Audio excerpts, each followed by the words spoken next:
Hare Krishna. I'm Sunita Sunil with you in 2-minute Mahabharata stories. I know all of you are waiting for the summary for chapter 11. Let us continue to see it. Arjuna asks to see Krishna's true form. Krishna gives him divine eyes and reveals a Vishwarupa Darshanam, a cosmic form with thousands of faces, arms, and universes inside him. Arjuna sees all warriors rushing into Krishna's fiery mouths like rivers into the ocean. Terrified, he realizes Krishna is Kala, that is time, the destroyer of worlds. Arjuna surrenders. Krishna returns to his gentle two-armed form and says, "This form is seen only through pure devotion, not rituals or study." The moral is, God is bigger than our idea for him. That is, don't limit him. He shows both kind as friend and as the infinite universe. Time destroys everything. That is, what is born must die. Dharma is not stopping death, but doing right while we live. Bhakti beats fear. That is, Arjuna was terrified by the cosmic form, but Krishna says, only by single pointed devotion can you know me. Love, not fear or intellect, is the way in. Be an instrument, not the owner. Nimitta matram bhava. That is, you are just an instrument. Results are already set. Do your duty without ego. Let us see one line moral. Surrender your ego to the bigger plans. Do your dharma with love, and you will be free even on a battlefield. Let us see what is this battlefield. It is our inner conflict between mind and body.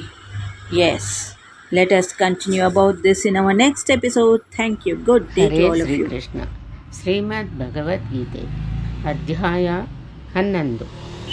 ಈ ಅಧ್ಯಾಯದ ಪೂರ್ಣ ಸಾರಾಂಶ. ಈ ಅಧ್ಯಾಯದ ಆರಂಭದಲ್ಲಿ ಅರ್ಜುನನು ಹೇಳಿದನು, ಭಗವನ್, ನಿನ್ನ ವಿಭೂತಿಗಳ ಬಗ್ಗೆ ವಿಸ್ತಾರವಾಗಿ ಕೇಳಿದೆ. ಆದ್ದರಿಂದ ನನ್ನ ಮೋಹವು ಭಂಗವಾಯಿತು, ಅಜ್ಞಾನವು ದೂರವಾಯಿತು.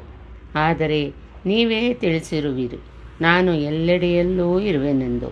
ನೀವೇ ಘೋಷಿಸಿರುವಂತೆ ಅದನ್ನು ನಾನು ಪ್ರತ್ಯಕ್ಷವಾಗಿ ನೋಡಬಯಸುತ್ತೇನೆ.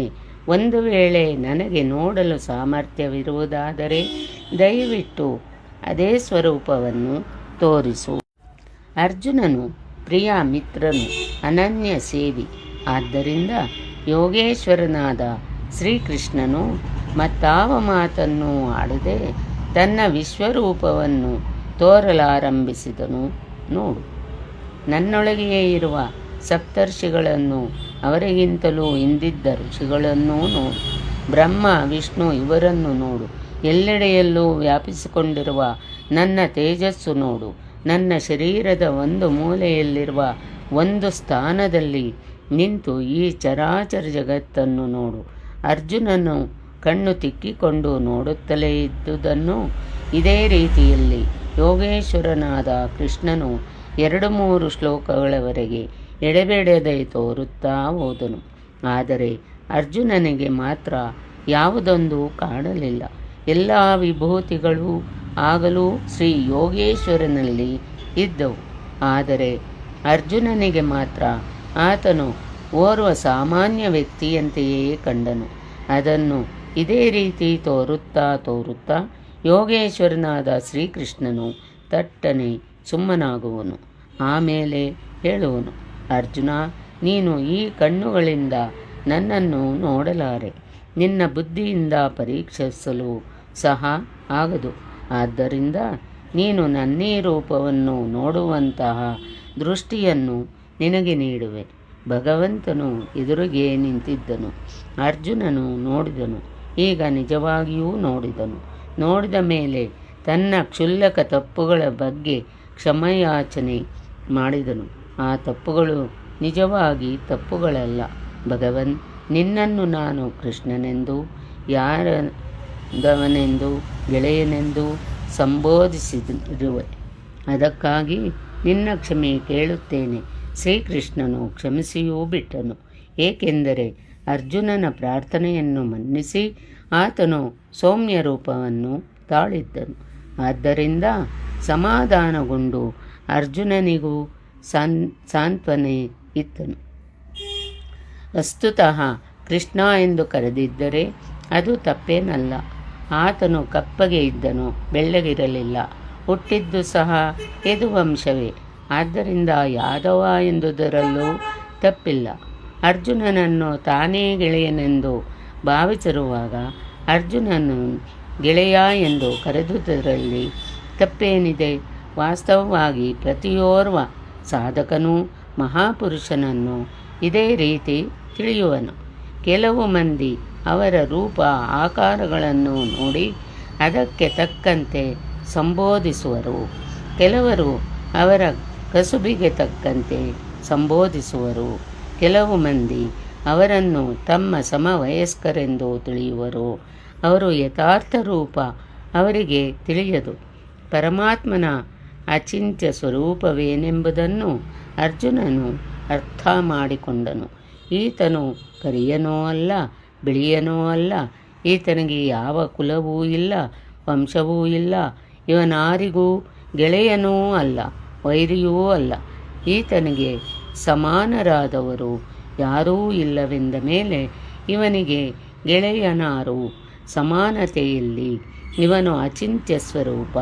ಯಾರಿಗೆ ಈತನು ತಾನೇ ತೋರುವನೋ ಅವನು ಮಾತ್ರ ಇವನನ್ನು ನೋಡಬಲ್ಲನು. ಆದ್ದರಿಂದ ಅರ್ಜುನನು ತನ್ನ ಹಿಂದಿನ ತಪ್ಪುಗಳಿಗೆ ಕ್ಷಮೆ ಕೇಳಿದನು. ಚತುರ್ಭುಜ ರೂಪವನ್ನು ತೋರುವಂತೆ ಅರ್ಜುನನು ಪ್ರಾರ್ಥಿಸಿಕೊಂಡ ಪ್ರಕಾರ ಶ್ರೀಕೃಷ್ಣನು ಮತ್ತೆ ತನ್ನ ಸೌಮ್ಯ ರೂಪವನ್ನು ತಾಳಿದನು.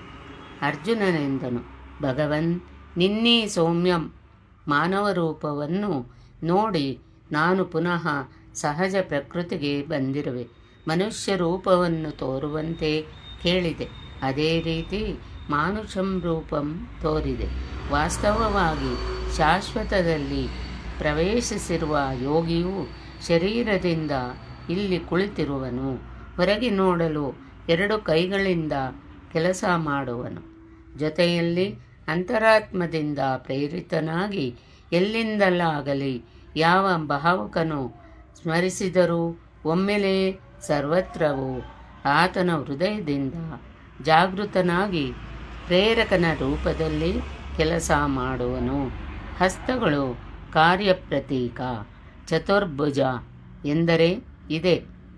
ಶ್ರೀಕೃಷ್ಣನು ಹೇಳಿದನು, ಅರ್ಜುನ, ನೀನಲ್ಲದೆ ನನ್ನೀ ರೂಪವನ್ನು ಬೇರಾರೂ ನೋಡಲಾಗಿಲ್ಲ, ಮುಂದೆಯೂ ಯಾರಿಗೂ ನೋಡಲಾಗದು. ಹಾಗಾದರೆ ಗೀತೆಯಿಂದ ನಮಗೇನೂ ಪ್ರಯೋಜನವಿಲ್ಲ.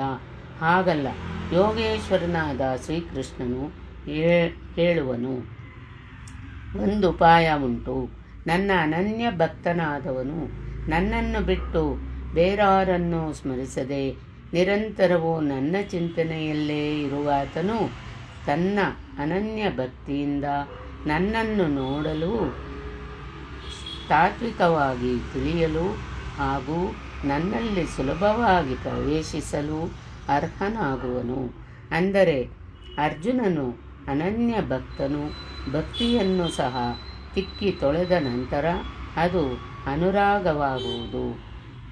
ಇಷ್ಟಕ್ಕೆ ಅನುರೂಪವಾಗಿ ಸೆಳೆತ. ಕಡೆಯಲ್ಲಿ ಶ್ರೀಕೃಷ್ಣನು ಹೇಳಿದನು, ನಾನು ನಿರ್ದೇಶಿಸಿರುವ ಕರ್ಮಗಳನ್ನು ಮಾಡು, ಅನನ್ಯ ಭಕ್ತಿಯಿಂದ ಮಾಡು, ನನಗೆ ಪೂರ್ತಿ ಶರಣಾಗು ಮಾಡು. ಆದರೆ ಸಂಘದೋಷಕ್ಕೆ ದೂರವಿದ್ದು ಮಾಡಬೇಕು. ಸಂಘದೋಷವಿದ್ದರೆ ಈ ಕರ್ಮಗಳು ನಡೆಯಲಾರವು.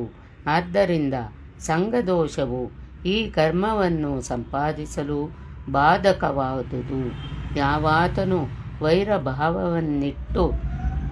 ಇಟ್ಟುಕೊಂಡಿರುವುದಿಲ್ಲವೋ ಅವನೇ ನನ್ನನ್ನು ಪಡೆಯುವನು. ಸಂಘದೋಷವಿಲ್ಲದೆ ನಮ್ಮ ವಿನಃ ಅಲ್ಲಿ ಬೇರಾರೂ ಇಲ್ಲವಾಗಿ ಯಾರ ಮೇಲೂ ಯಾವುದೊಂದು ವೈರಭಾವವನ್ನು ಮನಸ್ಸಿನಲ್ಲೂ ಯೋಚಿಸದೆ ಇರುವ ಕಡೆ ಯುದ್ಧವೆಲ್ಲಿಂದ ಬಂತು?